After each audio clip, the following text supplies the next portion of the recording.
বর্ষা season বিভিন্ন ধরনের চারা রোপো এবং মাঠের কিছু কিছু কাজকর্ম বাকি আছে। এই কাজটি শেষ করব ইনশাল্লাহ, যদি আল্লাহ পাক বাঁচায় রাখে।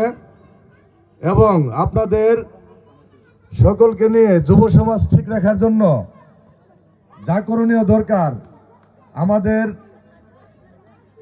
গাজীপুর 2 আসনের মাননীয় এমপি সাহেব রনি ভাই মাদককে জিরো টলারেন্স করেছে। আমরা মাদকের পক্ষে না, মাদকের বিপক্ষে।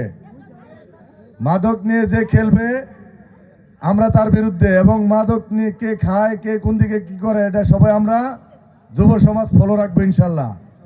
কারণ আমরা সকলে যদি নিজেরা যদি ঠিক না হই, নিজেরা যদি আমরা নিজেরা খেয়াল না রাখি, আমাদের ছোট ভাই ভবিষ্যতে, ছোট যারা আছে তারা ভবিষ্যতে মাদকের সাথে জড়িয়ে যাবে।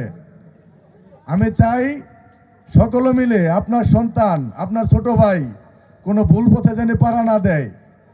তাহলে এই জন্য সকলের মাদকের বিরুদ্ধে অ্যাকশন নিতে হবে ইনশাল্লাহ।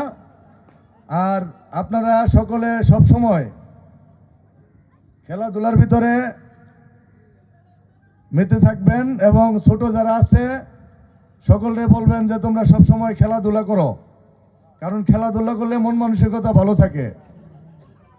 এই সুবাদে আমি সন্ধ্যা হয়ে গেছে, আমি বেশি কথা বলবো না।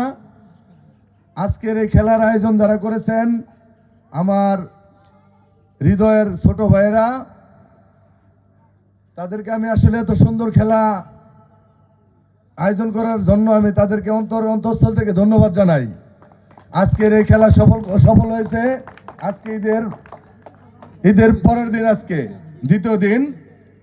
তো সর্বোপরি মিলে আমরা সকলে মিলে, আমরা উত্তরসালা গ্রাম 23 নং ওয়ার্ডের সকল ভাইবাদার এবং এলাকার ময়মুরব্বী একে অপরকে জানি ভালোবাসি।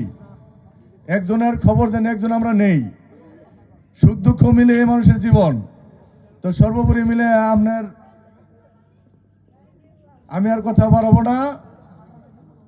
আর বিবাহিত অবিবাহিত খেলা হয়েছে,